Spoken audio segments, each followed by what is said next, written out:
Saludos, muchas gracias por acompañarnos a un nuevo diálogo del Laboratorio de Innovación para la Justicia de la Escuela Nacional de la Judicatura de la República Dominicana, iniciativa creada con el propósito de innovar para mejorar la justicia, crear nuevos servicios que solucionen los problemas de los ciudadanos y generar conocimiento que permita innovar en la profesión del derecho. Hoy tenemos el honor de recibir al profesor Juan Corbalán, director de la Diplomatura en Derecho 4.0 de la Universidad Austral y del Laboratorio de Innovación e Inteligencia Artificial de la Facultad de Derecho de la Universidad de Buenos Aires, Argentina, para dialogar sobre la inteligencia artificial en la justicia. En un momento les presentaremos el perfil profesional del profesor Corbalán. Antes, no obstante, quiero saludar al doctor Alfonso Santiago, destacado jurista argentino y director de la Escuela de Política, Gobierno y Relaciones Internacionales de la Universidad Austral, Argentina, al tiempo que le agradezco en nombre de la escuela la intermediación para que este diálogo sea hoy posible. Un saludo al doctor Alfonso. Asimismo, aprovecho para saludar a José Torres, quien se encuentra con nosotros, asesor en nuestro Laboratorio de Innovación para la Justicia, y al magistrado Octavio Augusto Mata Upia, juez de la Cámara Civil del Juzgado de Primera Instancia de la Alta Gracia, quien estará moderando la sesión de preguntas y respuestas una vez finalice la exposición del profesor Corbalán. A continuación, por favor, permítanme presentarles un resumen profesional del profesor Corbalán, que podrán ver de inmediato en la pantalla. El profesor Corbalán es director de la Diplomatura en Derecho 4.0 de la Universidad Austral, Argentina. Asimismo, director del Laboratorio de Innovación e Inteligencia Artificial de la Facultad de Derecho de la Universidad de Buenos Aires. Es abogado por la Universidad de Buenos Aires y doctor en Ciencias Jurídicas por la Universidad de El Salvador, Argentina. Actualmente está realizando el postdoctorado en la Universidad París I, Panthéon-Sorbonne, de Francia. Es profesor en Derecho Administrativo de grado y posgrado en la Universidad de Buenos Aires y profesor visitante de la Maestría en Derecho Digital de la Universidad París I, Panthéon-Sorbonne. Co-creador del sistema inteligente Prometea, del que nos contará el día de hoy, el primer sistema predictivo en aplicación en Latinoamérica, el cual fue reconocido por los principales organismos internacionales y se expuso como caso de éxito en el Instituto Tecnológico de Massachusetts, MIT, la Universidad de Oxford, la ONU, la OEA y en la Cumbre Mundial de Inteligencia Artificial en Ginebra, entre otros organismos y universidades. El profesor Corbalán es co-creador de Pretoria, el primer sistema inteligente en aplicación dentro de un máximo tribunal judicial, que ganó en el año 2020 el premio a la mejor herramienta de modernización en materia de justicia, organizado por la Corporación Excelencia en la Justicia de Colombia. Co-creador del sistema predictivo del Banco Interamericano de Desarrollo, BID, desarrollado dentro del Laboratorio de Innovación e Inteligencia Artificial de la Facultad de Derecho de la Universidad de Buenos Aires.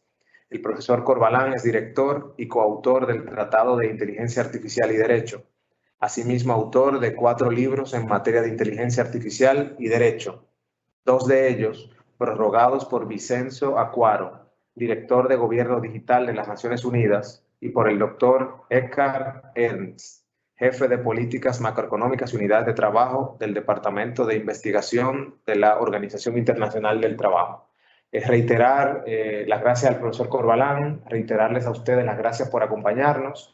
Están invitados desde ya a formular sus preguntas, las cuales van a ser revisadas por el equipo de la Escuela Nacional de la Judicatura para que el magistrado Octavio Mata la pueda luego presentar al profesor Corbalán.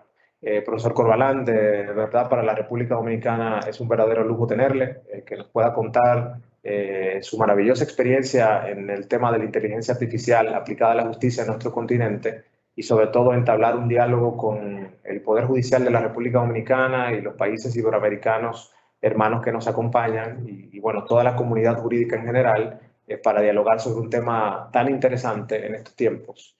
Y que esperamos poder sacar mucho provecho. Así que muchas gracias, el espacio es todo suyo y reiterar las gracias por esta participación virtual, esperando cumplir la promesa de poderle tener luego en la República Dominicana, presencialmente, cuando lo permitan las condiciones. Bueno, muy buenas tardes a todos y a todas. En primer lugar, es un gusto viajar por Zoom, por Meet en este caso, porque uno se va mareando de las plataformas de tantas que hay, a República Dominicana, y es una verdadera lástima no estar ahí, porque ustedes tienen un país hermoso y sería todo un gusto y un placer estar ahí en su país. Lo segundo que quería compartirles es que también agradecerle a Daniel Suárez, al magistrado Mata y a Elis, también la calidez por el recibimiento y espero que podamos tener un diálogo fructífero en relación a las inquietudes o cuestiones que nosotros, o que al menos pueda transmitirles. Y en tercer lugar, como no pudo venir nuestro queridísimo Alfonso Santiago, también decirles que en mi carácter de embajador de la Universidad Austral, en este caso, también decirles que tanto desde la diplomatura en Derecho Constitucional Latinoamericano como en la maestría en Derecho Judicial y la diplomatura en Derecho 4.0, también es un placer estar aquí tratando de afrontar estos desafíos junto a la prestigiosa Escuela Nacional de la Judicatura, porque en definitiva se trata de armar redes de colaboración y no tener que pagar todos los mismos costos de aprendizaje y ver qué podemos aprender unos de otros. Me parece que eso es un gran desafío que tenemos en Latinoamérica y eso quedó muy bien reflejado en un libro que sacamos hace poquito junto al MIT y al BID y a UNESCO, en donde analizábamos las brechas que existen en Latinoamérica en relación a estos sistemas inteligentes y a la automatización que ya está llegando, no solo para quedarse, sino para revolucionar los servicios de justicia. Dicho esto, entonces arranco mi presentación. Si me permiten, voy a compartir pantalla, así que vamos por aquí. Sí, ¿me están viendo mi pantalla, no? Espero que sí. Bueno, voy a tratar de ser breve y de ir a cuestiones muy concretas, porque me parece que no voy a tratar de ahondar en teoría, sino que a partir de mostrar ejemplos que me ha tocado, casos que me ha tocado liderar de desarrollo, bajo un formato laboratorio, ¿sí? Bajo un formato de co-creación y de incubación y de diseño hemos podido realizar. Imaginemos, ¿sí?, que estamos tratando, ¿sí?, de tener opciones de automatización y predicción para revisar un expediente en un PDF. Ustedes me dicen si cualquier cosa me dices, si necesito poner más zoom, espero que acá se vea, cualquier cosa me avisan. Entonces, más allá de que esto me hable un bot, esto hoy en día no es un desafío tecnológico, es simplemente una posible interfaz, ¿sí? Bárbaro. Acá yo voy a poner detección inteligente de documentos. Cualquier cosa tú, Daniel, me avisa si esto se ve bien. Detección inteligente de documentos. Pero fíjense acá, esto es, así vamos mechando utilidad práctica, eficiencia, pero también conceptos que van a empezar a tener que incorporarse por los operadores judiciales. Hoy en día el ecosistema de automatización, la tendencia internacional o la vanguardia nos dice que el software se tiene que adaptar a la competencia pública. ¿Esto qué significa? Que nosotros partimos de una premisa en donde yo me adapto al software porque el que lo hizo así, ya lo hizo así. Y acá nosotros vamos sobre un concepto que es matices de automatización. Fíjense que se ve claramente acá. Por un lado, yo podría hacer, ahora vamos a ver lo que hace la máquina, ¿no? Algo con menor intervención humana y algo con mayor intervención humana, con intermedia. Esto es conceptual. Cuando uno está tratando de automatizar o de hacer predicciones en la justicia, uno tiene que entender que lo tiene que hacer a medida de lo que el funcionario o el magistrado o la magistrada desee y que no le tiene que imponer una automatización porque funcionó en Colombia, en Perú o en Argentina. Quizás no es lo que funcionaría en República Dominicana. Este es el primer concepto, entonces, así incluso nos quedamos con algunos conceptos. La automatización en la justicia no es solamente la digitalización, es mucho más que eso, es entender hasta qué punto las máquinas reemplazan tareas y hasta qué punto queremos que las reemplacen o no. Imaginemos esto que hacemos mucho en la justicia, no importa en qué país de Latinoamérica nos encontramos, ¿sí? Que es revisar un PDF. Hagamos de cuenta que me meto en un expediente electrónico y lo voy a revisar. Miren. Entonces yo voy acá a abrir mi pantalla, ¿sí? Ya tengo en descargas y voy a ir a un expediente que ya lo tengo en descargas, ¿sí? Que es un expediente, ¿sí? Que ahora lo voy a abrir para que ustedes lo vean. Miren, voy a poner a abrir para que ustedes vean cómo es el expediente en concreto, ¿sí? Primero lo voy a poner acá. Este es me están viendo la pantalla de atrás, ¿no? ¿Sí? Ahora vuelvo a cargar, miren. Es un PDF, ¿se entiende? Es un PDF. Con todo lo que involucra un PDF. Hoy en día esto es la justicia digitalizada, ¿se entiende? En el caso que se haya digitalizado. Entonces este PDF que tiene 28 páginas, ¿ven? Perfecto, este es un PDF con 28 páginas. Buenísimo. Vuelvo acá, ¿sí? Estaba por acá, creo que estaba acá. Lo voy a volver a cargar, ahora se los mostré, ahora lo vuelvo a cargar, ¿sí? Esperen que voy acá. Acá es el mismo PDF, el que acabo de abrir, es decir, este que está acá. Y lo que hago es abrir. Lo que está pasando ahora es la máquina está leyendo el PDF y me va a hacer un informe sobre lo que lee.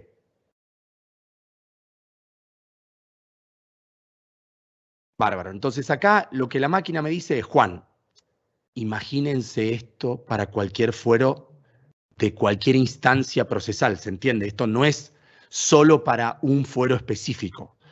Hoy en día esto en la justicia latinoamericana, esto es el ABC de cualquier tribunal que tiene que examinar documentación que está inserta en un expediente electrónico o en un expediente físico que se digitaliza. El sistema me hace una suerte de informe en donde me dice, estos documentos los encontré y estos no los encontré.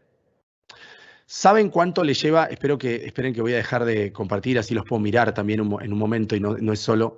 ¿Saben cuánto le lleva a un ser humano hacer esto mismo que acaba de hacer la máquina? Esto mismo que acaba de hacer la máquina con una tasa de acierto de 92% en promedio. Es decir, el 92% de las veces lo hace bien. Esto ya está en uso, no estoy mostrando un prototipo, ya está en uso. Esto ahorra a una persona 1 hora 10, entre 1 hora 10 y media hora por expediente, ¿sí? Dependiendo el caso y dependiendo obviamente el expertise que tenga la persona. Sigo con este caso porque tengo varios para mostrar. Vamos para arriba, fíjense, yo acá voy a poner detección inteligente y ahora vamos a automatizar, es decir, no solo va a leer el expediente, sino que va a disparar el documento. Va a disparar el documento que tendría que correspondería aplicar frente a esos documentos que existen o que no existen. Cualquier cosa te puedo usar vos me vas diciendo porque te estoy viendo, Daniel, entonces cualquier cosa vos me haces de interfaz humana para que yo te pueda ver, entonces no siento que estoy hablándole a mi propia computadora. Así que eso sería ideal. Buenísimo. Entonces, acá, Daniel, la idea básica es, fíjate, estamos escalando en automatizaciones. Automatización número 1, te hago un informe, lo puedes descargar y lo adjuntás a un expediente electrónico, lo subís. Automatización número 2, ahora no solo que te puedo hacer el informe, sino que lo que voy a hacer es el proveído, el despacho, la resolución que correspondería frente a esta detección inteligente. A esto nosotros lo llamamos combinar detección inteligente con automatización de documento, ¿sí? Que es lo que va a pasar ahora. Vuelve a leer el PDF.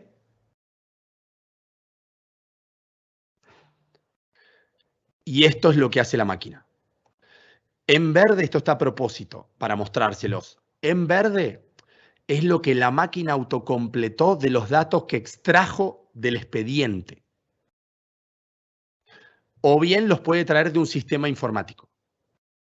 Esto que está acá, tal cual lo estoy mostrando, tal cual se aplica, es por lo que en general nos han invitado a otros países de Europa. Porque en general, que esto funcione y esté en aplicación, es muy difícil de lograr, no solo por una cuestión jurídica, sino porque hay que meterse mucho en el mundo de la automatización y de lo que se llama aprendizaje automático.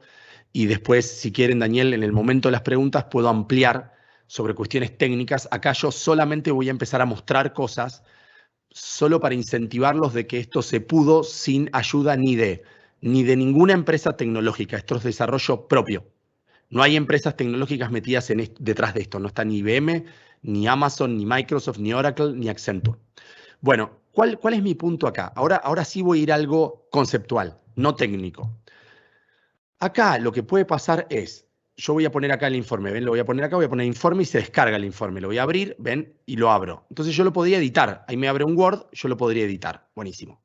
Acá el punto, sí, el punto crítico de esto que estoy mostrando acá es que es por lo que en general nosotros solemos, ahora sí los miro, por lo que nosotros solemos armar conceptos y derechos detrás de las automatizaciones, porque no es tirar tecnología a los procesos, de eso no es, eso ya lo hicimos.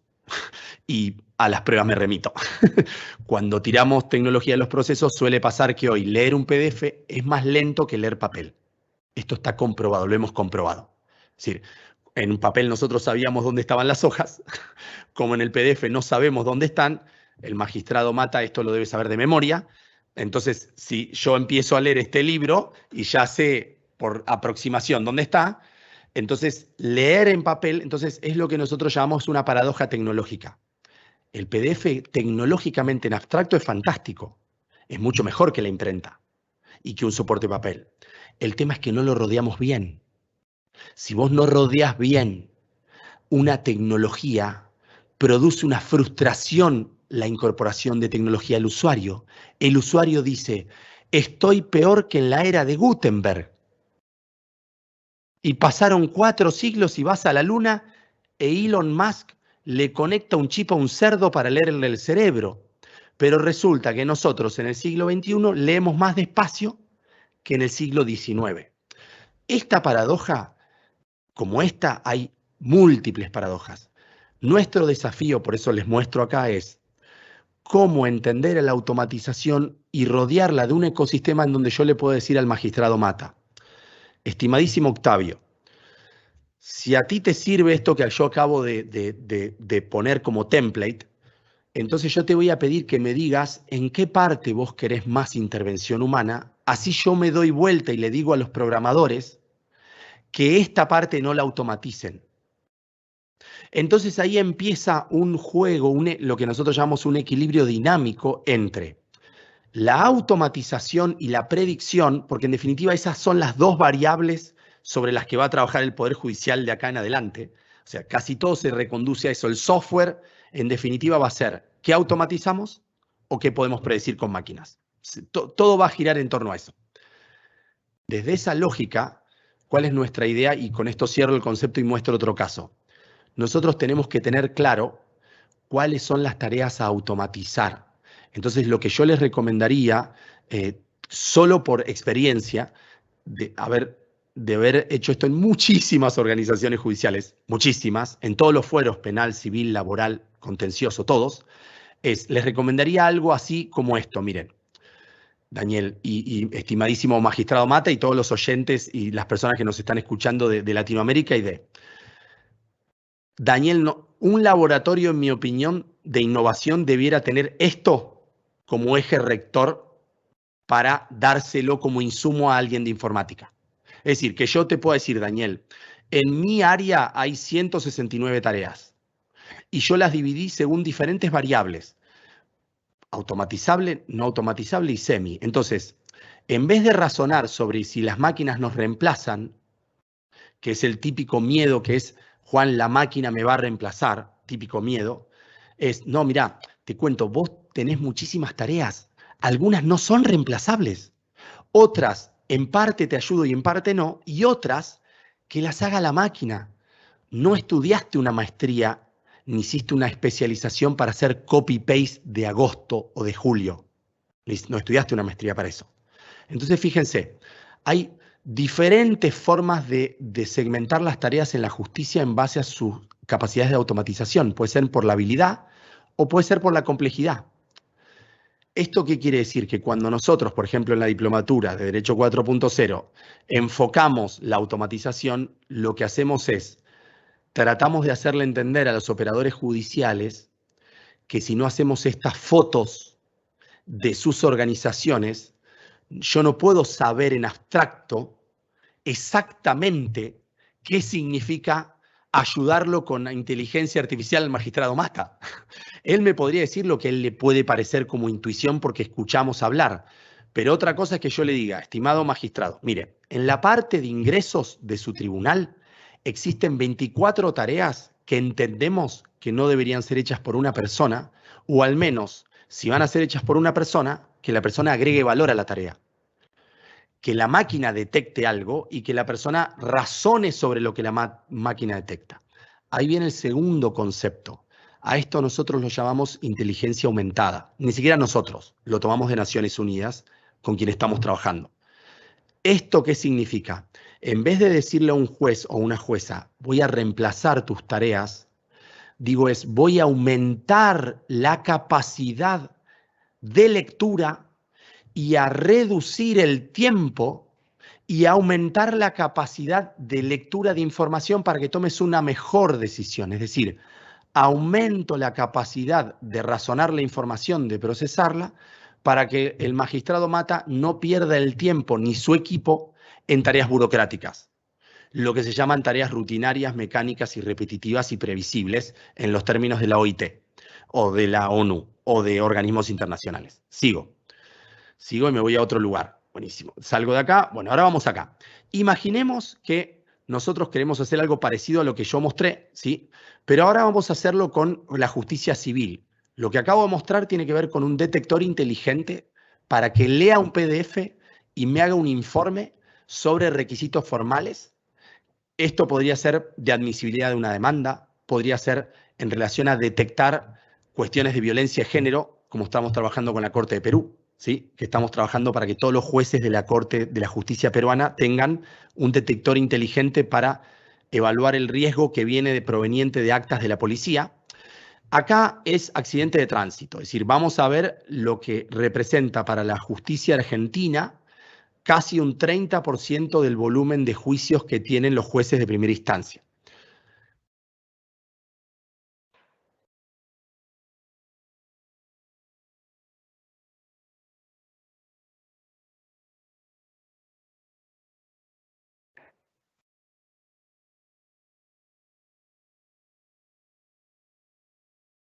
Bárbaro, acá voy a poner predecir la existencia del nexo causal.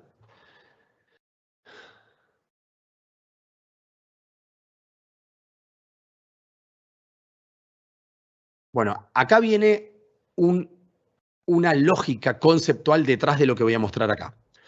Muchas veces cuando hablamos del juez robot y de esas cosas que solemos ver en algunos artículos, ¿sí? de Technologies o en algún lugar que te dicen el juez robot, a veces tenemos que entender que la inteligencia artificial y la automatización nos van a dar mucha ayuda, pero aunque no tomen ninguna decisión, es decir, no van a tomar una decisión, pueden ayudarnos a entender que cómo nosotros encuadramos un caso, es decir, cómo encuadramos un caso, y en base a cómo lo hayamos encuadrado, lo que nos hace la máquina es decirnos, este caso es o no compatible con la jurisprudencia existente en la Cámara, por ejemplo, del país que se trate. En este caso se trata de la Cámara Civil de una provincia de la República Argentina. La Argentina está dividida en provincias y está en la provincia de Buenos Aires, ¿sí? Entonces yo le voy a adjuntar una sentencia que yo ya me bajé. Voy a abrirla en Word, ¿sí? Acá ahora la voy a abrir, voy a tratar de verla, a ver, no, voy a hacer así. Después se las muestro. Ahora después se las voy a mostrar. Voy a poner abrir, ¿sí? Y cuando ponga abrir, esperen a ver si lo puedo hacer acá. Ahí está. Cuando ponga abrir, bueno, me la va a abrir en Word. Esperen que dejo de compartir y tengo que volver a compartir para que se vea el Word, porque si no, no me lo van a ver. Dejo de compartir y les muestro el Word. Esta es la sentencia que estoy compartiendo. ¿Ven? Esta es la sentencia que estoy compartiendo. Es una sentencia. ¿Sí? Ahí está. Bárbaro. Y ahí baja. En este caso, ¿sí? Fallo. ¿Ven? Ahí, fallo. Perfecto. Bueno, esta sentencia que estoy mostrando aquí, ahora vuelvo a compartir. ¿Sí? Esta sentencia que estoy mostrando aquí, es un borrador de sentencia. Hagamos de cuenta que el magistrado Mata acaba de hacer una sentencia o alguien de su equipo le proyectó una sentencia. Entonces, la máquina no le va a hacer la sentencia al magistrado. Lo que va a hacer es analizar la compatibilidad de esa sentencia con la jurisprudencia existente respecto a esa temática. Y fíjense lo que va a hacer la máquina. Esto ya está en uso, no estoy mostrando un caso piloto.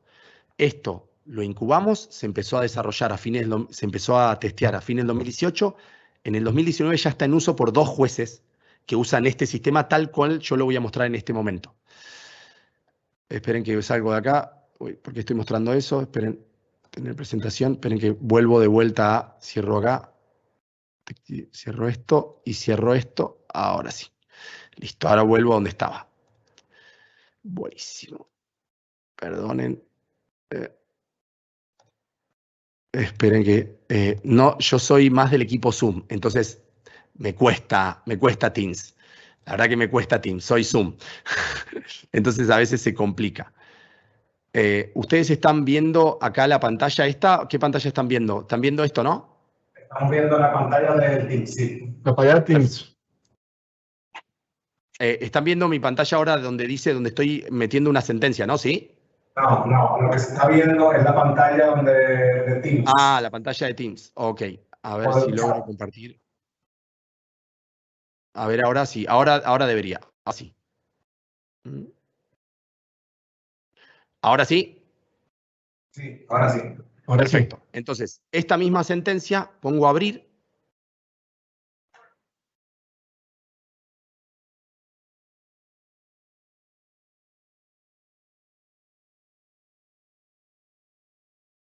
Entonces, lo que voy a hacer es, me la voy a mandar a mi casilla de mail, la predicción, ¿sí? Pongo sí.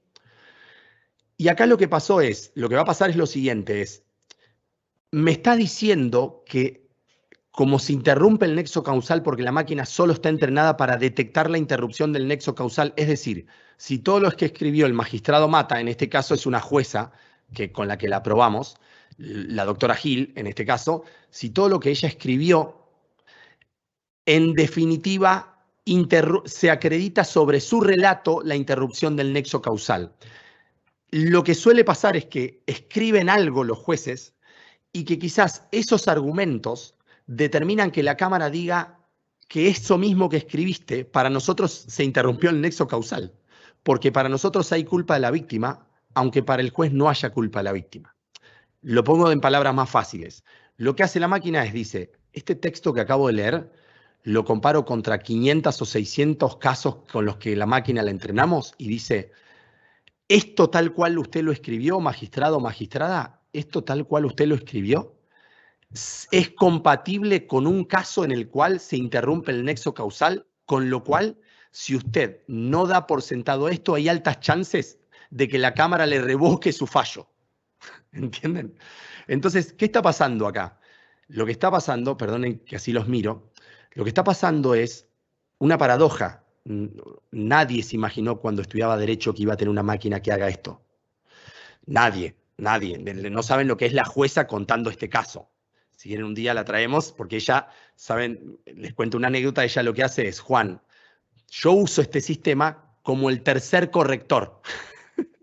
Lo proyecto un humano, lo reviso un segundo humano, y si no pasa el filtro de este sistema, no vienen a traerme la sentencia. Entonces, fíjense la tasa de acierto del sistema, porque se puede usar tanto en primera instancia como en cámara. Eso es lo bueno de estos sistemas.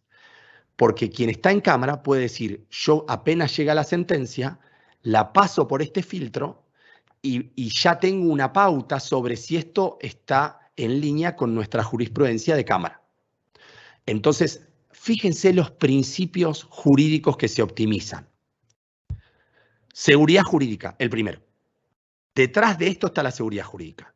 Nunca el ser humano tuvo a disposición una herramienta semejante para entender hasta qué punto, frente a un caso similar, vamos a tener 2 respuestas diferentes. Lo que luego, eso nos lleva a la igualdad material, ¿sí? Y en tercer plano, la economía procesal. Lo que les quiero decir es que detrás de la automatización y de las predicciones hay derechos y principios que se optimizan. No es solamente una cuestión de software, como muchas veces se suele creer, que es, dame un botón, dame un módulo de notificación y un expediente electrónico. Este es un paso que nosotros, estimado Octavio, estimado Daniel y todo nuestro público, Esto es lo que nosotros llamamos justicia inteligente, que es un paso más evolucionado que la justicia electrónica. La justicia electrónica es transformar la burocracia imprenta en burocracia digital. La justicia inteligente es salir de la burocracia digital para hacer que la burocracia sea mucho más inteligente y que el magistrado Mata tenga cada vez menos tareas rutinarias y mecánicas, como solemos tener todos los seres humanos que hemos transitado por la justicia. Yo fui meritorio en la Argentina, trabajé 3 años gratis en un juzgado federal, estuve en primera instancia, en segunda instancia y en tercera instancia. Fui juez, ahora soy fiscal general, adjunto en la Ciudad de Buenos Aires, con lo cual les juro que sé de lo que estamos hablando. Tenía 15.000 expedientes en mi juzgado. Entonces, esa justicia y ese ciudadano que declama y reclama eficiencia, nosotros tenemos que ser conscientes, acá una profunda autocrítica, de que hemos tirado software a nuestros procesos. No hemos pensado cómo innovar a partir del uso del software de una manera mucho más eficiente en términos de nuestras competencias. Y esto, y por eso celebro, Daniel, que hayan impulsado el laboratorio en el marco de la escuela. Me parece fantástica la iniciativa. Hay muy pocos de estos en Latinoamérica, porque en definitiva esto nos invita a repensar la lógica entre el software y las máquinas y nuestras competencias. No podemos seguir razonando con llamar al informático porque no me prende la PC. Tenemos que salir urgente de ahí. Tenemos que hablar lenguaje informático y tenemos que decirle y exigirle a los programadores, a los data science, que ellos tienen que adaptar el software a nuestras competencias y que no pueden tratar de darnos enlatados todo el tiempo bajo el formato de licencia. Que eso es algo que yo les transmito como lección aprendida, Daniel, para trabajar en un laboratorio. Un laboratorio tiene que trabajar código abierto, microservicios escalables y incubación de bocetos que tengan alta escalabilidad y que sean reutilizables. Perdón el lenguaje técnico que estoy utilizando, pero como estoy hablando con una escuela y con un laboratorio, me parece que son cosas que son súper útiles porque hoy en día eso es incluso lo que la ONU recomienda en materia de laboratorios de innovación pública. Les digo porque junto a las Naciones Unidas organizamos un webinar sobre cómo pueden evolucionar los laboratorios de innovación pública y cómo pueden trabajar de una manera más eficiente en Latinoamérica. Muestro, ustedes me avisan, igual creo que estoy bien, pero ustedes me van avisando, Daniel, ¿eh? Bueno, al menos no creo que se estén, no, se están aburriendo, me dicen cualquier cosa si se están aburriendo. Buenísimo, cualquier cosa, no estoy hablando mucho, perdón si no estoy haciendo algo más clásico de derechos y de principios, pero me parece que en estos puntos no tiene mucho sentido. Bueno, fíjense acá y después me muestro otra cosa. Tasas de acierto, ¿sí? Esto lo vamos a llamar, esto es algo conceptual detrás de las máquinas inteligentes. Las máquinas tienen que ser autoexplicables, es decir, que exista en el módulo algorítmico un relato, algo en donde yo sepa cómo fue entrenada esta máquina, ¿sí? En este caso nosotros lo hicimos de esta forma.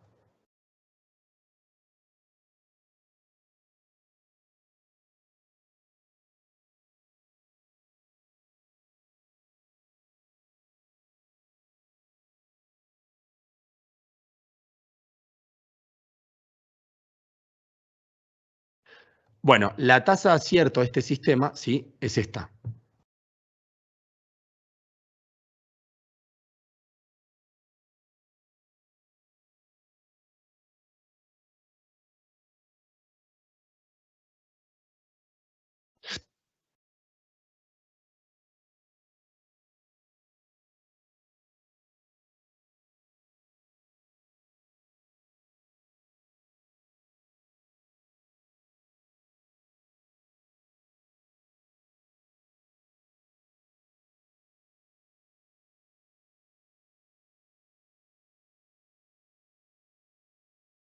Y acá vamos a poner cuáles son los criterios en los que se basa el análisis del algoritmo, ¿sí?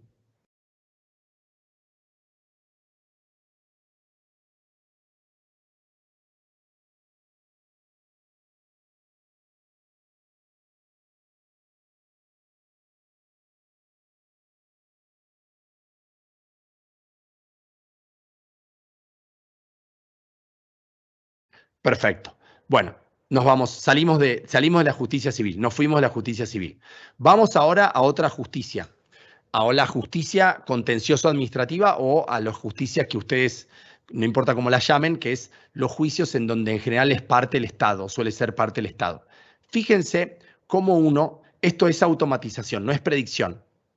Esto lo que voy a mostrar acá es solo automatización.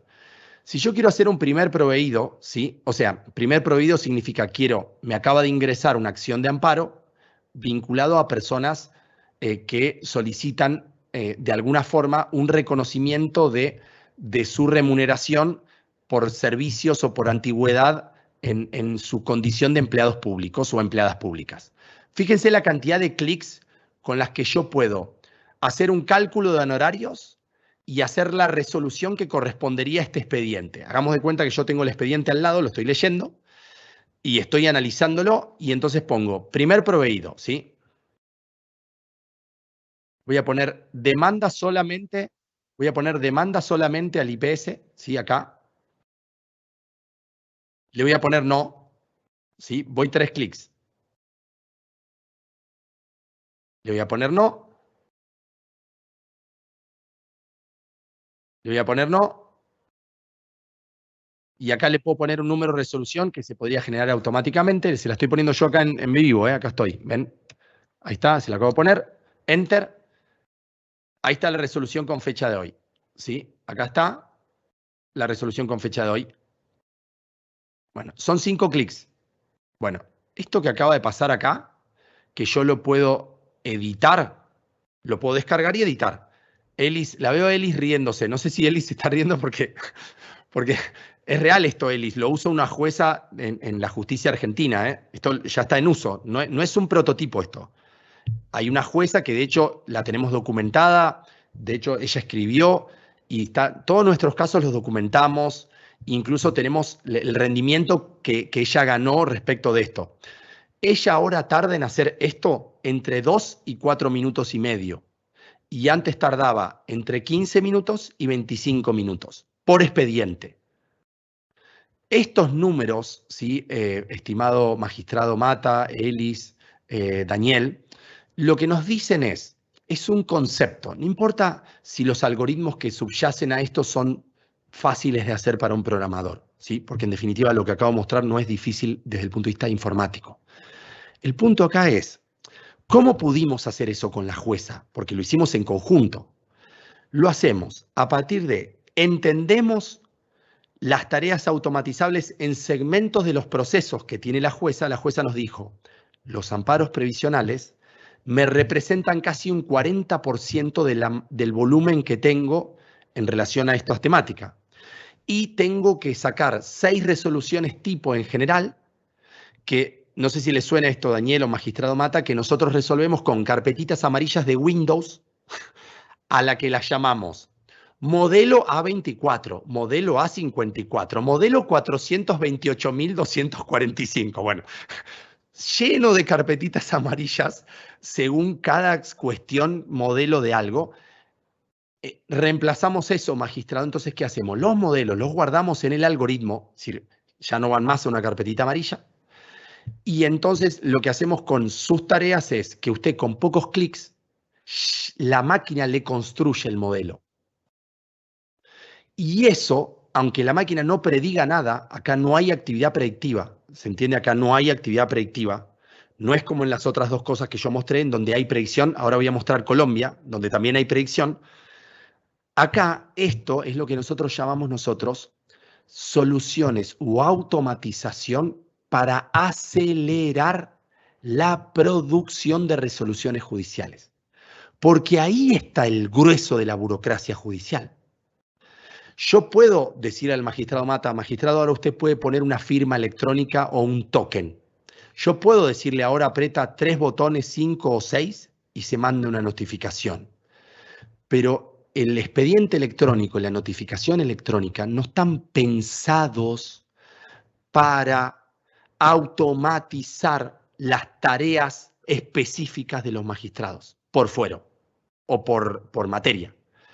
Esto es lo que yo, Daniel, les transmito, en este caso, como representante de la Universidad Austral, como concepto a un laboratorio de innovación pública, que se entienda muy bien por instancia, por fuero, por ejemplo, civil, laboral, penal. Imagínense, yo me he juntado con más de 150 juzgados y 20 cortes, mínimo, entre 20 y 30 cortes, con lo cual nosotros ya sabemos o tenemos identificado en gran parte, no digo que sabemos todo, sino que tenemos identificado en gran parte cuáles serían los posibles usos para toda la región latinoamericana.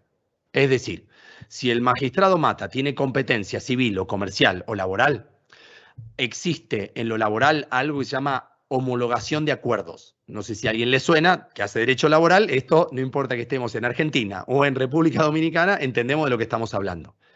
La máquina puede acelerar la homologación de los acuerdos. Revisión de requisitos formales en demandas y en contestaciones de demanda. Generación de proveídos automáticos vinculados a la omisión de requisitos formales, y así podría seguir en una lista. Nosotros hemos hecho una lista por fuero. Después esto requiere los programadores y los ingenieros en datos, que ahí es la parte, estimado Daniel y estimado Octavio y Elis, esta es la parte más crítica de todas. No tenemos el suficiente software. Cuando digo talento humano de software, para que se ocupe de todo lo que tenemos que hacer. Entonces ahí es donde viene la cuarta lección aprendida, que se las transmito como laboratorio. Y hay que invertir urgente, nosotros lo estamos haciendo, en transformar y reconvertir abogados y abogadas en programadores y programadoras.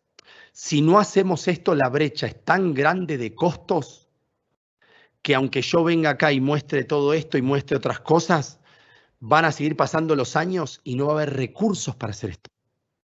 Entonces hay que tener programadores propios.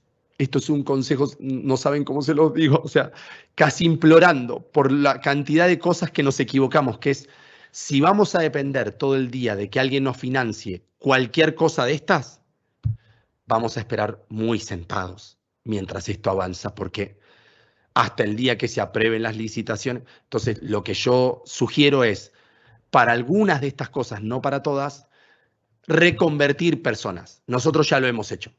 Que un programador, por ejemplo, 2 abogadas y un abogado hicieron esta última incubación, la hicieron 3 abogados que ya son programadores. No la hizo un programador.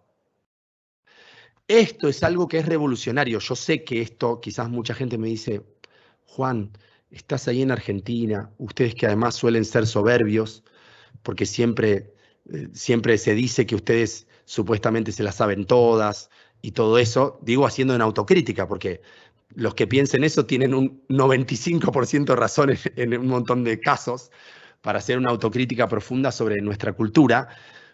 Pero lo que sí, esto se los cuento no por lo que no por lo que sepan ni porque hayamos leído, porque nos hemos equivocado muchísimo y hemos cotizado muchísimas cosas con empresas tecnológicas y las cifras, los números son prohibitivos. Son prohibitivos. Hoy un sistema predictivo robusto para la justicia puede costar $500.000, $300.000, más la licencia, sin el código. ¿Se entienden los números de los que estamos hablando, no? ¿Se entiende la cifra de la que estamos hablando? Insisto, sin que nos den el código. O sea, licenciado después, con todo lo que ello implica. Solamente para un predictivo de un tema. Entonces, lo que les quiero decir es, la brecha es monumental de costos y de talento. Creo que lo que más podemos hacer en nuestra región latinoamericana, en donde tenemos muchísimos problemas de acceso a presupuesto y muchísimas asimetrías de desarrollo, lo que más nos queda cerca es hacer convenios con universidades tecnológicas y decirnos, por favor, los alumnos de 5º año de informática ahora van a venir a trabajar a este laboratorio. Te lo pido, por favor. Y eso es una idea que se puede instrumentar. Estamos a disposición, porque ya lo hacemos, para decirles, miren, les podemos mandar modelos de convenios, hacer como una especie de perdón, voy a decir algo técnico, una especie de data warehouse, para que, no sé si hay alguien de informática por acá, para que vengan ahí y entonces empiecen a tener un ecosistema de prueba y error y que orienten sus sistemas informáticos o los microservicios.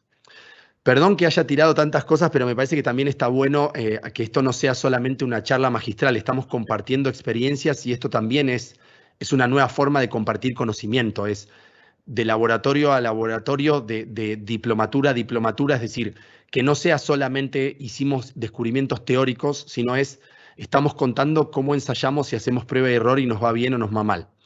Una última cosa, porque tengo mucho más para mostrar, pero no quiero abusar del tiempo porque me gusta ser respetuoso del tiempo, de los tiempos.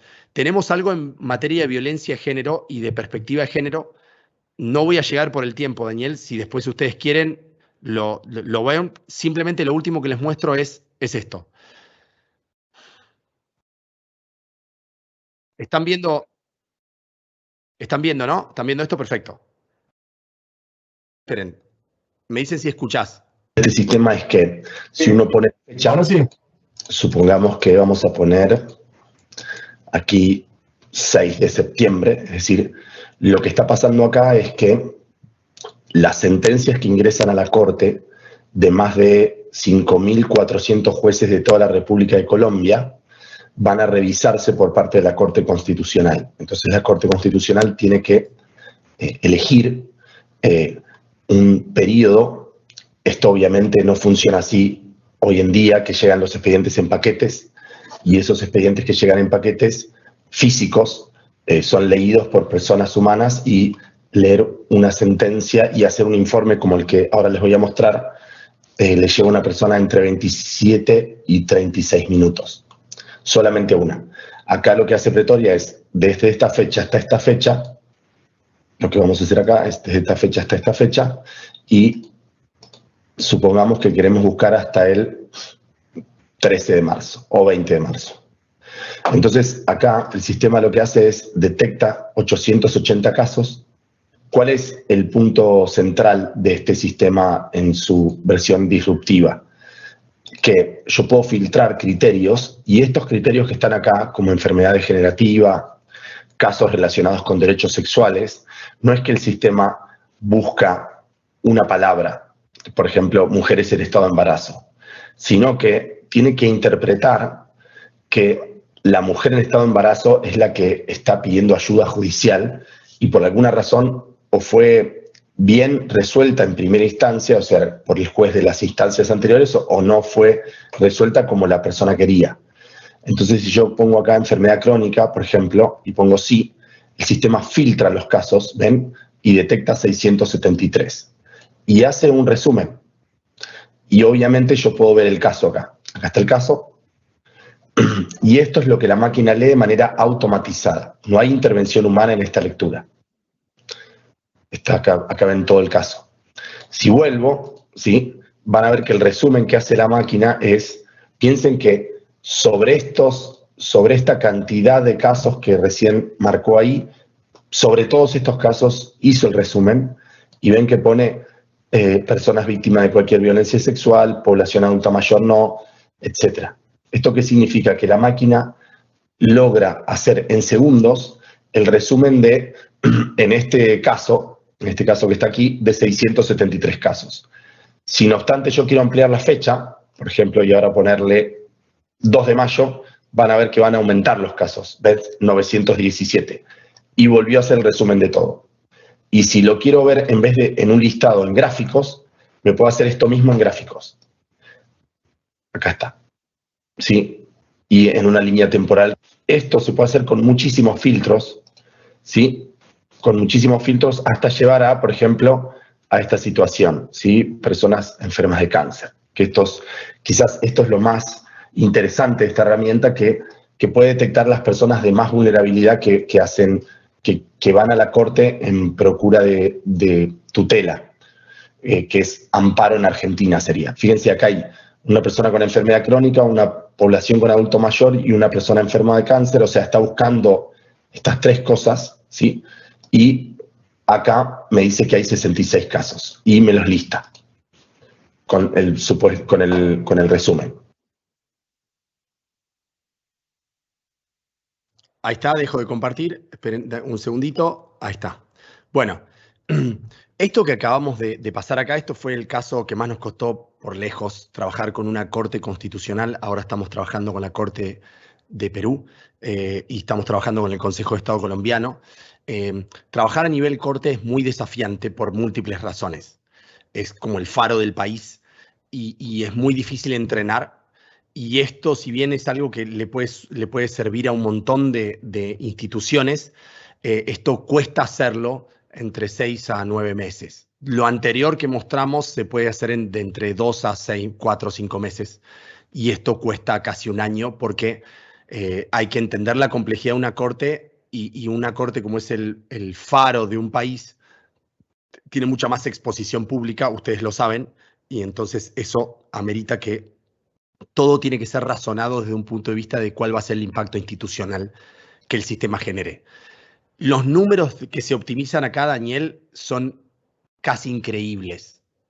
Un ser humano tarda en hacer ese informe entre 28, lo medimos, entre 28 minutos y 34 minutos. La máquina hace cientos de miles o miles en 5 segundos.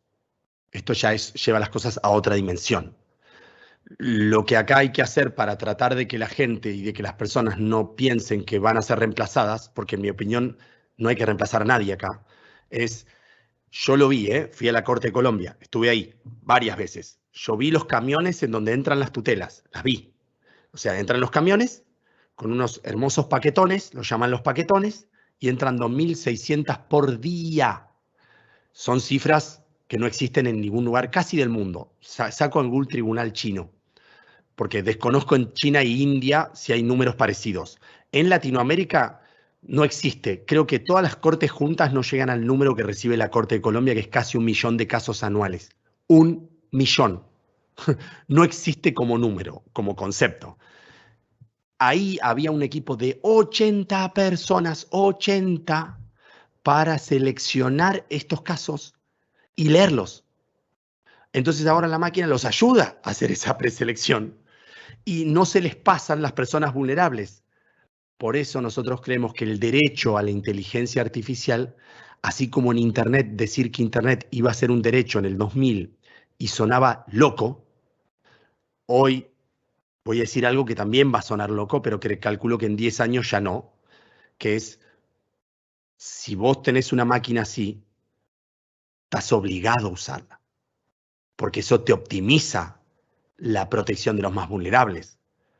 Hoy, porque la inteligencia artificial es la Internet de los 90, pero el día que la Internet crezca, el derecho a Internet, que hoy ya todo el mundo reconoce como un derecho humano, o al menos la gran mayoría de gente que se está ocupando del tema, la inteligencia artificial también va a ser, es y será un derecho, en nuestra opinión. No lo es hoy, por supuesto, pero lo será en un futuro. Bueno, Daniel, estimado magistrado Mata, estimada Elis, mil gracias por todo. Podría seguir mostrando algunas cosas más, pero no quiero aburrirlo. Yo creo que se entendió el concepto y estoy a disposición por las preguntas que me quieran hacer. Muchas gracias, profesor Corbalán. Realmente ha sido una excelente oportunidad de aprender de su experiencia y sobre todo mostrarnos estos casos prácticos que nos permitan situarnos sobre todo en la utilidad de esto real, es decir, cosas que están pasando en el mundo realmente, es decir, que se están utilizando. Ha habido comentarios y preguntas y le voy a pasar al magistrado Octavio Mataupia, que está con nosotros, para que él sea el que canalice algunas de estas preguntas que nos han hecho. Y nada, le paso la palabra dándole las gracias al magistrado por su compañía. Muy buenas tardes, excelente exposición y agradezco a la Escuela Nacional de la Judicatura en esta ocasión y en esta oportunidad para hablar sobre la inteligencia artificial aplicada al sistema de justicia, que sin lugar a dudas la inteligencia artificial debe de ser vista como una mano amiga y no como aquella mano que viene a destrozar el país como es visto muchas veces en películas de ficción. Hay varias preguntas, entre ellas tenemos una que es desde fuera. Una persona pregunta, tengo a cargo el Centro de Información Jurisprudencial del Poder Judicial en Costa Rica. ¿Conoce de alguna herramienta de inteligencia artificial que permita despersonalizar o desanonimizar de forma automática los documentos digitales. Es decir, entrar a una base de datos con miles de documentos y que el robot empiece a proteger tal información como nombres, datos de accesos, direcciones, número de teléfonos, entre otros.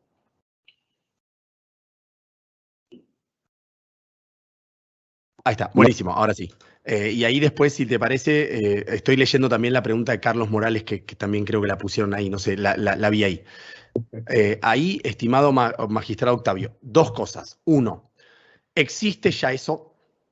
Después les paso el link del sistema que anonimiza sentencias o decisiones judiciales. Creo que está para varios archivos y se hizo sobre una librería que se llama Spacey. Y después, por supuesto, un desarrollo sobre esa librería. Con lo cual, eso existe. En concreto, yo después les puedo pasar la información a Daniel. Nosotros incluso estábamos desarrollando eso, pero nos dedicamos a otro que estamos por sacar en 3 semanas. Ya está el algoritmo, nos falta la interfaz, que es convierte las sentencias o las decisiones al lenguaje inclusivo. Ya lo hicimos. Agarra el texto y transforma el masculino genérico, cuenta las palabras y trata de convertirlas con un diccionario que elaboramos con personas que son expertas en perspectiva de género. Y eso ya está hecho, ese predictivo por nosotros. Lo que pasa que lo único que nos falta ahí es la interfaz del usuario, porque cuando metemos el texto lo transforma en un texto plano y eso no sirve. Tenemos eso, entonces tenemos que hacer, y la visual de la herramienta no es tan amable. Entonces nosotros queremos que las palabras se resalten y que, por ejemplo, el magistrado se pueda parar sobre cada palabra y tomar la decisión sobre si la va a modificar o no la va a modificar. Entonces, cuando eso nosotros lo tengamos, más ya tenemos una presentación de eso, yo se las envío y les envío lo que se hizo, que también lo impulsaron con una empresa tecnológica y un magistrado en Argentina se impulsó ese anonimizador que ya funciona. O sea, ya está en funcionamiento y ya es un caso de uso. Hace poquito salió, ¿eh? Bien, excelente, muchísimas gracias. La otra pregunta que tenemos en cola es si existe alguna diferencia en la utilización o entre la inteligencia artificial y el machine learning. ¿Cuál sería más factible para tratar este tipo de asuntos en el sistema de justicia? Bueno, esa pregunta es hermosa, porque voy a algo que, estimado Octavio, ¿de qué? Y disculpe, hay algunas personas que no saben diferenciar entre la inteligencia artificial o el mismo machine learning. Sería una oportunidad también grandiosa para aquellos que no son conocedores hacer una pequeña distinción entre uno y otro. Perfecto, no, y además me encantó, lo decía en el buen sentido, me encanta la pregunta, pero iba a hacer una analogía con cosas que ya se conocen. Estimado Octavio, ¿tú de qué rama del derecho provienes, te formaste? De la mejor, de la civil. Y me disculpan los panelistas. Bueno, tú sabes, Octavio, yo no vengo de la civil, yo me formé en derecho público, me formé en derecho constitucional, administrativo y algunas cosas de penal. Bueno, pero conozco las discusiones de causalidad del derecho civil. La famosa causa fin, la famosa causa fuente, y esa discusión que a ríos de tinta sobre qué es causa, qué no es, qué es con causa, bueno, etcétera, etcétera. Octavio, en la inteligencia artificial, y para las personas que haya hecho la pregunta, en la inteligencia artificial hoy en día existen una discusión muy grande sobre los conceptos, igual que la que existe en derecho. Yo conozco gente que dice el poder de policía no existe, en un tratado. Y vas a las leyes y dicen leyes de poder de policía. Y hay un tratado que afirma que no existe. Estamos de acuerdo, ¿no? Que no existe. Entonces, esto es en primer lugar, Octavio. Así trato de ser sintético, pero es muy importante esto como contexto, porque he escrito mucho de esto junto a tecnólogos, junto a profesores de IA. Yo escribí un texto en el tratado que dice qué es la inteligencia artificial de 60 páginas. Hicimos un relevamiento de todos los libros de inteligencia artificial, pero lo escribí con gente que es doctor en ciencia de la computación. Hicimos un ejercicio interdisciplinario. Lo primero que te digo, Octavio, 3 cosas les digo para responder esto. 1, acá no es bueno dejarse llevar por las discusiones conceptuales si no nos pasa como nos pasa en el derecho.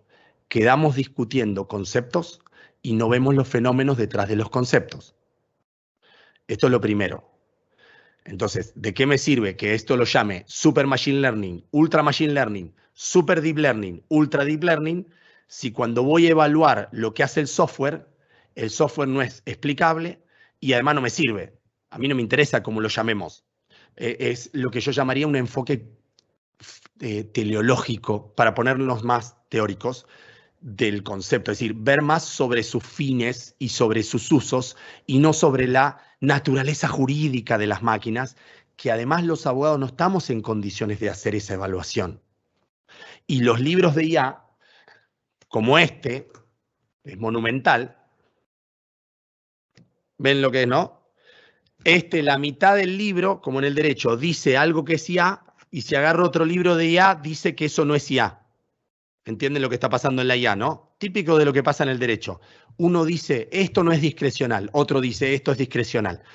Bueno, segundo, lo que sí está bueno es entender cómo los organismos internacionales están enfocando el fenómeno de los conceptos. Entonces, si quieren, yo se los podría poner de la siguiente manera, porque así ya se los muestro, porque si se los muestro es más fácil cuando se los muestre. Hoy la IA, ¿sí?, más o menos se razona, ¿sí?, en esencia en dos grandes mundos, ¿sí?, en dos grandes mundos vinculados a algo así como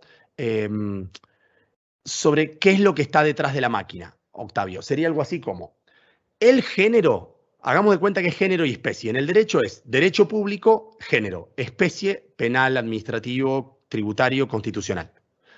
Género de la IA, según organismos internacionales, es machine learning, es género. Es decir, para la mayoría de organismos internacionales, la IA, ¿sí?, como concepto, sería como el concepto más amplio de todos, y adentro de eso hay un área que se llama machine learning. Es como decir, IA, derecho. Machine learning, derecho público. Deep learning, derecho privado.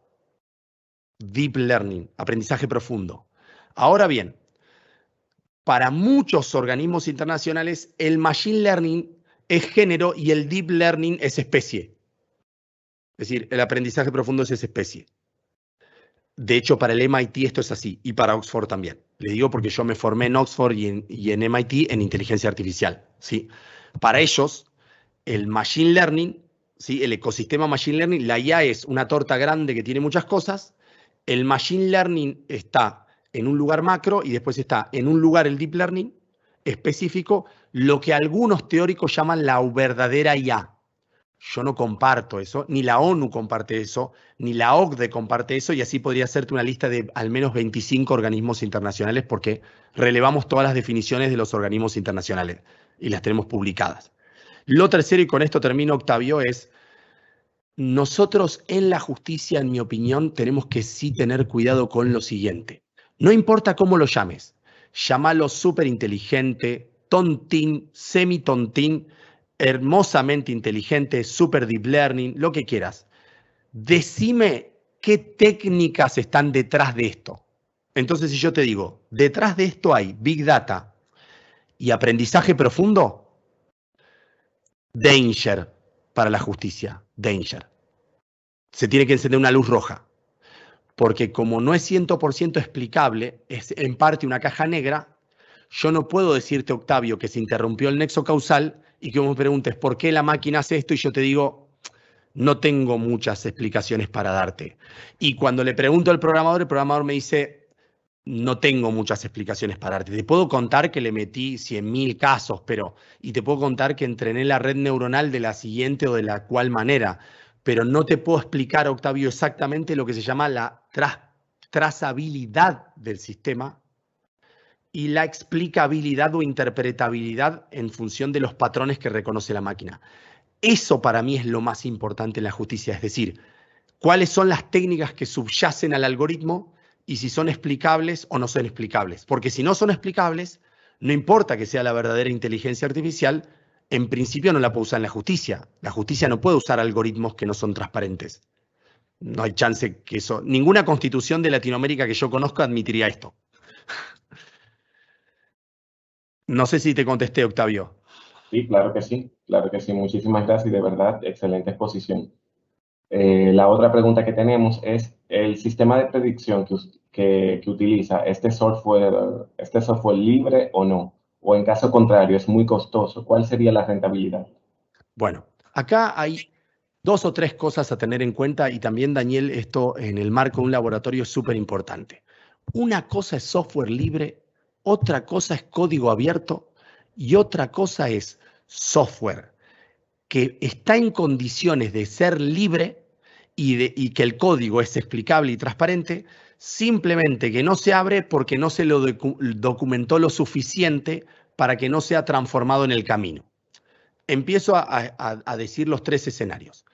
Imaginemos que yo le doy, ya lo hemos hecho, de hecho a Colombia le dimos el código. Imagínate, Octavio, que yo le doy a Daniel, si hay un informático Daniel en el área, le digo, mira, te voy a pasar el código con toda la documentación de los servicios, decime qué lenguaje de programación hablas. Nosotros hablamos en Java y Node.js. Entonces, nosotros manejamos esos lenguajes para hacer esto con algunas librerías de código abierto, sí, libres. Con algunas librerías hicimos tal cosa y el componente, porque un código no tiene una sola cosa, Octavio, que eso es lo que en general el abogado dice, el código está por ahí. Bueno, está abierto. ¿Qué significa eso? No sé, voy como si fuese un libro. Agarro un código y lo abro. En el mundo de la informática, Octavio, esto no funciona así. En el mundo de la informática vos tenés, como si fuese un rompecabezas, algunas piezas que son de librerías de código abierto. La librería la accedes vos, Octavio, pagás una licencia de poquito o no, o algunas librerías como Space son gratuitas y decís, tomo esto y tomo esto. Buenísimo. Yo no te voy a dar el código de eso, si lo tomé de acá. ¿Se entiende, Octavio? Eso por un lado. Mirá que te voy a dar el código de eso si ya está ahí. Tómalo de ahí. Segundo, hay algunas cosas que tienen que ver con los usos de lenguajes de programación. Es decir, si yo uso Java, ¿sí? Por ponerte, Java es como decir, Octavio, para la gente que nos mira, es como decir yo hablo en castellano. En que el que habla en Python habla en inglés. Los lenguajes de programación es como hablar un idioma. Están hechos con su sintaxis y con su gramática específica. Lo que pasa que para los programadores es compilación de código. ¿Está más ordenado? No. ¿Viste que hay lenguajes que son más fáciles que otros? Algunos dicen que el castellano es muy difícil en relación al inglés. Bueno, lo mismo pasa en la informática, Octavio. Digamos, hay lenguajes que suelen ser más complicados, como el chino, y lenguajes que suelen ser más amables. Entonces ahí yo no te voy a pasar, Octavio, algunas lógicas de Java. Java es Java.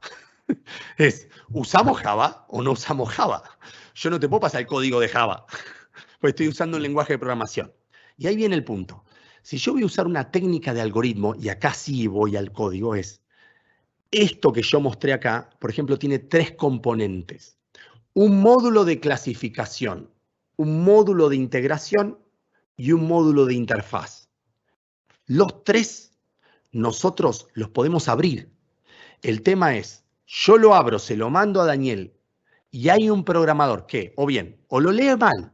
Acordate que el código se lee igual, Octavio, que una sentencia, se leen. Con lo cual yo puedo interpretar que vos rechazaste una demanda y 20 otros abogados me dicen, Juan, no, la admitió. ¿Por qué salís a decir que la rechazó? Entonces, ¿qué pasa ahí, Daniel? Muchas veces los informáticos o distorsionan el código o le hacen decir al código cosas que no dice. ¿Y cómo yo charlo con vos, Daniel, en ese lenguaje? Imagínate que tu programador te diga, Daniel, acá lo que hizo los programadores que trabajan con Juan es esto, esto y esto. Y yo te digo, Daniel, esto no es así. Nosotros hicimos esto, esto y esto. Esto lo leyeron mal. Y esto está compilado. Ese, Octavio, es un riesgo muy grande, que es el que yo creo que tenemos que tener en cuenta cuando hacemos incubaciones. Por eso que nosotros ya vamos a abrir ahora 2 códigos, pero ¿cómo lo abrimos, Octavio? Con un montón de documentación, con protocolos, con guías, para que después yo me pueda sentar a discutir, Daniel, porque hay veces que los informáticos dicen, eso está mal, y no leyeron bien el código. Entonces deslegitiman un código, Octavio, sin saber, y cómo yo le explico después a Daniel que lo que le está diciendo su informático, en el que él confía, que no está bien. Esto, Octavio, nosotros todavía no lo tenemos resuelto. Entonces, ¿qué preferimos hacer? Te digo porque es lo que solemos hacer. Nosotros te entregamos el código. Si querés, vos publicalo. Pero primero nos capacitamos y hacemos una transferencia de código en donde estamos todos de acuerdo. Y después publicalo. Pero publicalo vos. Porque si lo publicás vos, después si algo está mal, yo después te voy a decir lo que yo te mandé. Pero no me vienen a decir el laboratorio hizo tal cosa o alguien hizo tal cosa. Eso es un poco, Octavio, lo que nosotros estamos teniendo como concepto. No ofrece mucha razón. No, estaba leyendo ahí a alguien de Anonymous y una pregunta anterior, Octavio, que me parecía muy buena, que es el juez programador. Porque decía entre los equipos y el juez programador. Yo ahí lo que podría decir respecto de esto es, yo no sé si me enfocaría en este corto plazo en que Octavio sea un programador.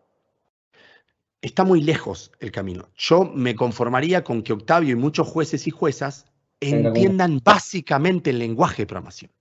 Así como, Octavio, un curso de 30 horas básico para que cuando yo te diga algoritmo me digas, sé lo que es un algoritmo. Cuando yo te diga lenguaje de programación, me digas, sé. Te diga árbol de decisión, me diga, Juan, esto también lo sé. Entonces, Octavio, ahí es como cuando vos no sabés de una pericia técnica. No lo sabés, pero de alguna forma intuís lo que te dice el perito. ¿Me seguís, Octavio? Entonces, como intuís lo que te dice el perito, obviamente vos podés de alguna forma hablar el idioma del perito. Si el perito te habla en chino, vos no hablas el idioma del perito, entonces no podés decir nada. Entonces yo sí lo que diría es que los equipos hay que formarnos mucho más híbridos. Es decir, en el juzgado del siglo XX, los administrativos, el perfil del abogado administrativo o el perfil administrativo era súper indispensable, porque yo necesitaba a alguien en mesa de entradas que ponga sellos, que escriba libros y que lleve expedientes.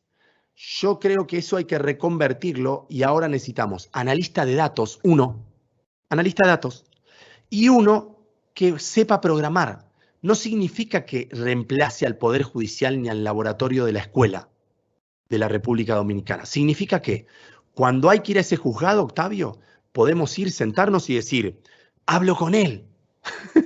Y él entiende. Y él me puede decir, no hagas eso. Entonces, eso yo creo que es muy importante hacer en los próximos años para alfabetizar y para formar equipos, nuevos equipos. Excelente, pues muchísimas gracias, de verdad que sí. Tengo a otra pregunta por aquí, si deben de crearse otro tipo de juzgados especiales para aprovechar este tipo de herramienta o continuamos con lo que tenemos. No, juzgados. Vieron que siempre en la justicia latinoamericana pasa algo nuevo, se crea un juzgado. Exacto. Eso es en la justicia latina. Aparece algo, juzgados. Yo creo que acá, Octavio, después hablemos sobre las áreas de cibercriminalidad y sobre las pericias informáticas, que de verdad ahí hay toda una nueva lógica, lo entiendo. Yo creo que sí, creo que tiene que haber a futuro fiscalías y juzgados especializados en ciberdelitos. Los jueces de hoy en día no tienen las herramientas penales. Imagínate, Octavio, un juez resolviendo un hurto en la vía pública y después haciendo una pericia informática con un dron para Amazon. Como que no está preparado un juez para eso, ni un fiscal. Entonces yo creo que ahí sí hay un escenario. Pero yo diría que no son nuevos juzgados, es a través de laboratorios como el que forma la Escuela de la República, de la Judicatura de la República Dominicana, es ese modelo escalarlo y hacer un programa de reconversión y de alfabetización para que de acá a 3, 4, 5 años estos mismos jueces entiendan que ahora gestionan a través de software. Gestionan a través de software. Todo está en un software lo que va a pasar en un juzgado, casi todo. Entonces necesitamos entender cómo se gestionan los sistemas informáticos.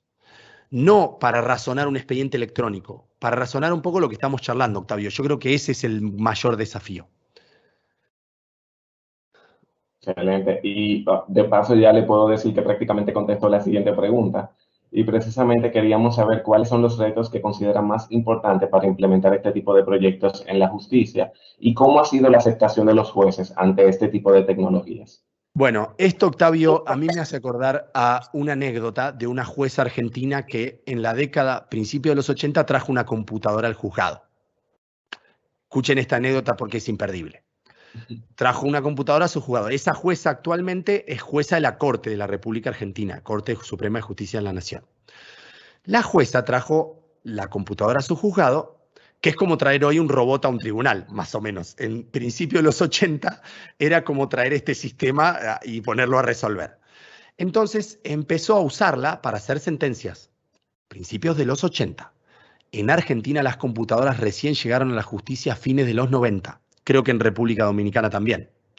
En fines de la década, entre el 95 y el 2000, vamos a ponerlo así. En general, como pasó en toda Latinoamérica. Imagínense principio de los 80, una computadora ahí, en el juzgado civil, un juzgado civil. Hayton es la jueza, Octavio, quizás la conocés porque ha escrito mucho en civil. De hecho, es civilista. Entonces, ¿qué pasó? Los jueces, ¿sí?, sus colegas y la Cámara, la llaman porque le dicen, ¿por qué estaba mandando la sentencia tan rápido? ¿Cómo hacía para hacerla? Y ella les cuenta que estaba usando una computadora.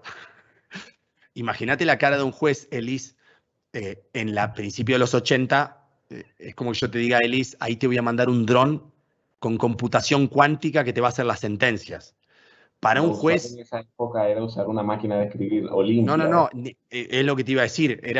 No sabían lo que hacía esa cosa, digamos, era una cosa que tenía un disquete, en el mejor de los casos, no sé qué tenía, lo que tenga en ese momento, porque no sé cuál sería el modelo que usó en ese momento. ¿Qué pasó? Porque eran los primeros ordenadores, recuerden que en Estados Unidos arrancan en el 70 y en los 80 en Estados Unidos empiezan a masificar los ordenadores. Se juntaron todos, hicieron un plenario, ustedes conocen el concepto plenario, ¿no? Sí, bueno, hicieron un plenario para decirle que no la podía usar porque se estaba desmitificando, se estaba descontextualizando lo que era hacer una sentencia, porque escribir la máquina era hacer verdaderamente una sentencia, no con esa máquina que no se sabía lo que hacía. ¿Entienden? Es desopilante la escena, o sea, en retrospectiva es desopilante. O sea, nadie en su sano juicio hoy rechazaría una computadora frente a una máquina de escribir, nadie.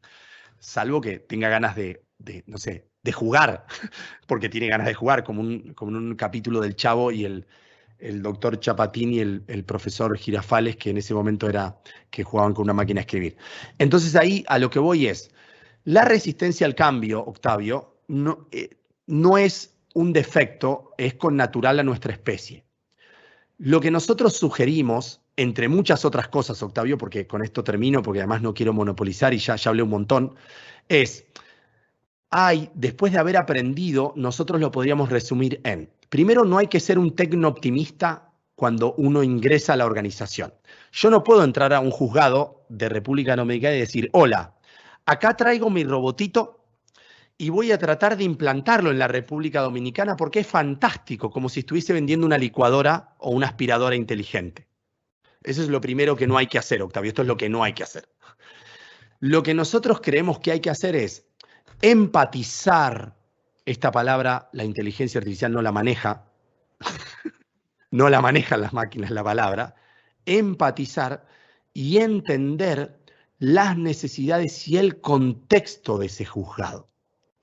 Octavio, cuando voy al registro civil de Argentina, yo no puedo ir diciendo que vamos a automatizar tareas porque el 99% de las tareas del registro civil son automatizables.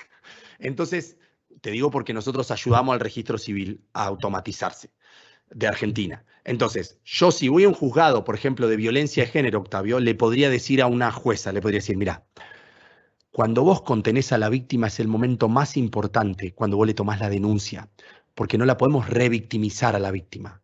No la podemos ir a hacer primero a una comisaría, después la mandamos a otro lugar y después la tomamos y le preguntamos siempre lo mismo 3 veces. No puede ser eso, eso se llama revictimización. Hacé una cosa, yo con las máquinas te ayudo a que vos te enfoques en la contención de la víctima y dejala a la máquina que razone y procese los datos y sobre esa base avanzamos. Entonces, Octavio, la conclusión sería, vencer la resistencia al cambio, yo le sacaría la palabra vencer, gestionar la resistencia al cambio y acompañar a las personas en un proceso de cambio de paradigma monumental, más que la computadora.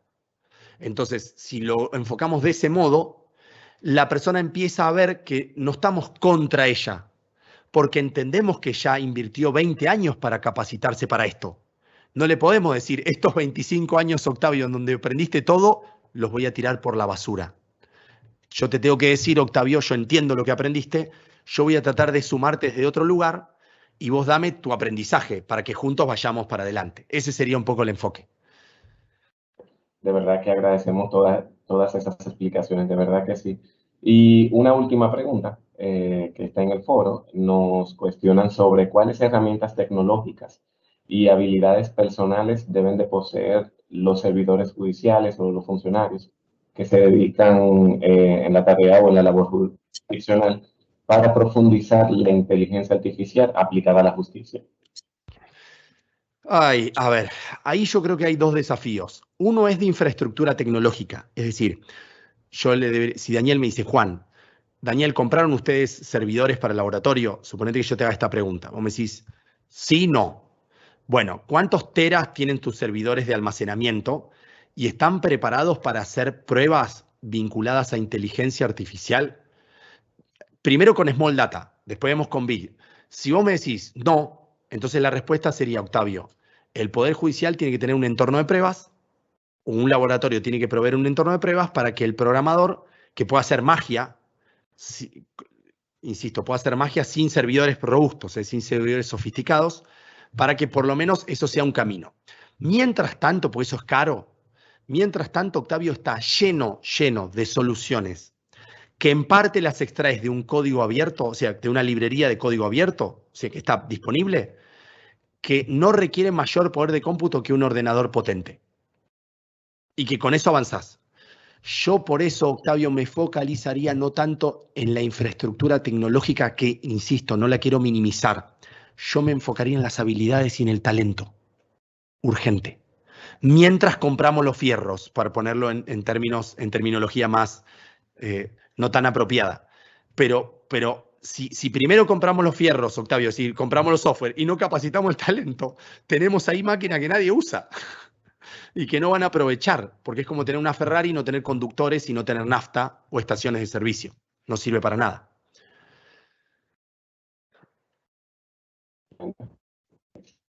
Veo que no existen más preguntas, algunas opiniones bastante serias.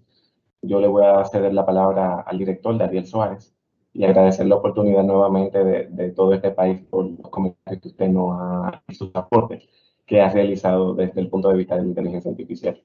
Muchísimas gracias. Muchísimas gracias a ti, Octavio. Mil gracias. Perfecto, muchas gracias, magistrado Mataupia, y muchísimas gracias, profesor Corbalán. Ha sido una exposición exquisita para nosotros, realmente cumple el objetivo del Laboratorio de Innovación para la Justicia de la Escuela Nacional de la Judicatura para generar estos espacios que permitan conocer estas experiencias. Sería muy interesante que luego pudiéramos conversar sobre lo que ha venido haciendo el Poder Judicial de la República Dominicana y cómo justamente aprovechando software disponible en el mercado, software incluso low code, estas mismas herramientas de Microsoft y bueno, otras que valdría la pena luego precisar, cómo ha ido facilitando la digitalización de la justicia y cómo realmente estas experiencias nos ayudan a comprender el entorno y cómo otros países también han ido enfrentando el tema de la digitalización y de la transformación y del uso de la inteligencia artificial en la justicia en estos momentos donde, digamos, el COVID ha sido un propulsor fundamental de las transformaciones de nuestras instituciones. Yo solo quiero reiterar las gracias al profesor Corbalán, reiterar las gracias al profesor Alfonso Santiago de la Universidad Austral, saludar a José Torres, que ha estado con nosotros, que es profesor colombiano y asesor del laboratorio de la Escuela Nacional de la Judicatura, y a todos los jueces y juezas que nos han acompañado, en especial al magistrado Octavio Mataupia. Este webinar estará colgado en el portal de YouTube de la Escuela Nacional de la Judicatura. Y bueno, reiteramos la invitación al profesor Corbalán a visitarnos a la República Dominicana y al lab en particular para que continuemos el diálogo y demás está decir que estamos para servirle desde la República Dominicana también en cualquier iniciativa de esta naturaleza en que podamos apoyar. Así que gracias de nuevo, profesor, por esta magnífica tarde de exposición y compartirnos estas ideas prácticas y nuestro saludo desde la República Dominicana. Gracias, Daniel, y gracias a toda la República Dominicana y a todos los asistentes, y de parte de la Universidad Austral les mando un afectuoso y cordial saludo y ojalá pueda ir a su hermoso país. Hasta pronto. Adiós, hasta luego.